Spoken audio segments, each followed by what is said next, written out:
अब आगे आपको क्या तस्वीर दिखाई दे रही है इस सत्र के अंदर? राहुल गांधी के पास बोलने की अभी एक और अपॉर्चुनिटी है जब बजट पर चर्चा वो शुरू चाहे होगी, तो वो अपना समय लेके उसमें बोल सकते हैं। लेकिन अब जैसे एक चीज़ और मैं आपको और बताऊं कि बोलने के हिसाब से अब देखें कि बोलने नहीं दिया गया है राज्यसभा में कांग्रेस को और मल्लिकार्जुन खड़गे जी को जो समय दिया गया ना बोलने का, वो उनके अलॉटेड टाइम से बहुत ज़्यादा था।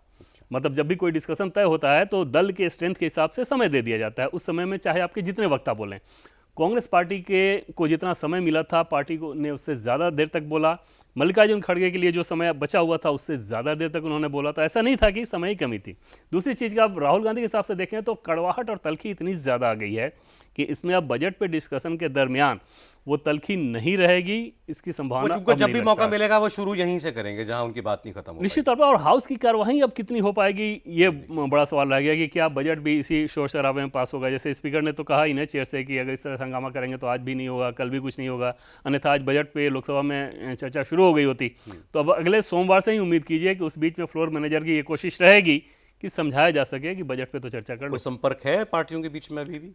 संवाद तो लगातार होता ही है, लेकिन मानने वाली बात नहीं होती। संवाद तो लगातार रहता ही है, नहीं, चाहे स्पीकर ने तो साफ साफ कह दिया आप अगर बैनर पोस्टर लेके आएंगे तो आज भी नहीं चलेगा सत्र, कल भी नहीं बिल्कुल चलेगा, परसों जब बिल्कुल। और अगले दिन भी नहीं इनके चलेगा। तेवर में कोई कमी नजर नहीं आ रही है। ये लोग कांग्रेस के उसी तेवर में, हाँ, कांग्रेस पार्टी उसी तेवर में नजर आ रही है। तो आप समझिए कि इस सत्र में बड़ा मुश्किल होगा ठीक तरीके से कार्रवाई चला पाना।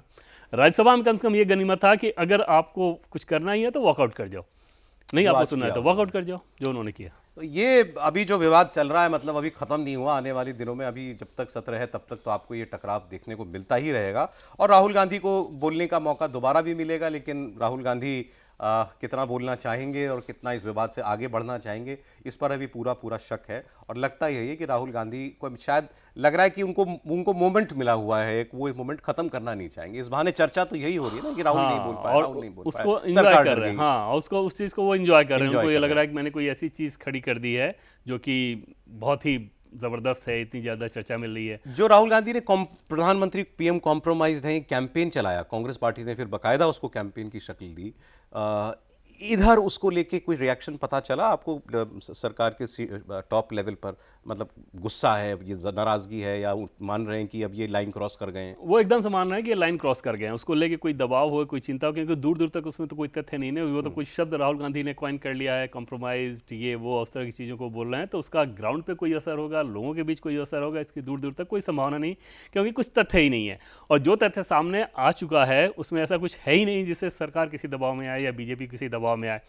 दूसरी चीज़ की ट्रेड को लेके, जरूर ट्रेड डील को लेके, इंडो यूएस ट्रेड डील को लेके जिस प्रकार की बातें कही जा रही है, जैसे ये कहना कि कृषि कानून जैसा है, काले कानून जैसा है, तो जाहिर तौर पे उस तरह का माहौल क्रिएट करने की ये लोग कोशिश कर रहा है। लेकिन उस एपिसोड के बाद सरकार और बीजेपी के लोग अब ज़्यादा सतर्क हो गए हैं। जैसे जिसकी एक झलक नजर आई आपको जी राम जी बिल में, कि जैसे ही जी राम जी बिल का पार्लियामेंट से पास हुआ उसके बाद बीजेपी ने अपने पूरे नेताओं की एक फौज देश में मंडल स्तर तक उतार दी, जो कि उस कानून के प्रावधानों के बारे में लोकल लेवल तक पे चर्चा करके लोगों को बताया गया एक एक तथ्य कि इसमें क्या क्या है। लोगों से पूछा भी गया कि आपको अगर कोई आपत्ति है तो बताइए।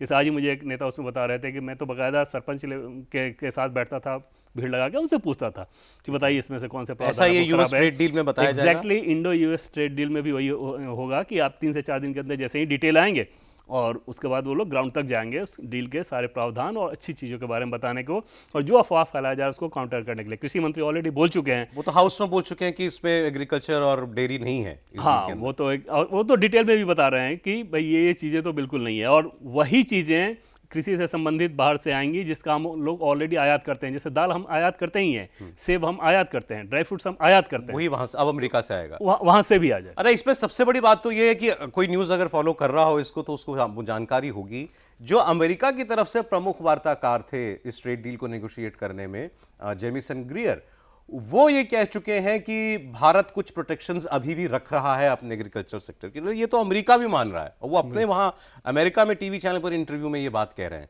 जब उनसे ये पूछा जा रहा है कि क्या भारत ने अपना कृषि क्षेत्र खोला इस डील में, तो वो कह रहे हैं नहीं, भारत ने नहीं खोला है, हम नेगोशिएट, लेकिन हम चाहते हैं कि वो खोले। बिल्कुल सौरभ, और कुछ लाइन के वहाँ के कुछ लाइन को, जैसे वहाँ के जो एग्रीकल्चर सेक्रेटरी हैं उनके कुछ लाइन को जो ट्वीट पे उन्होंने डाला, यहाँ पे पकड़ा गया है अपने फ़ायदे के हिसाब से। जैसे उन्होंने ये कहा कि यहाँ के किसानों के लिए भी भारत का बाजार खुल रहा है। तो जाहिर तौर पे जैसे ब्लूबेरी की जो उपज करते हैं उनके लिए भारत का बाज़ार खुल रहा है। जो सेब वहाँ पे उगाते हैं उसके लिए भारत का बाज़ार उनके लिए खुलेगा।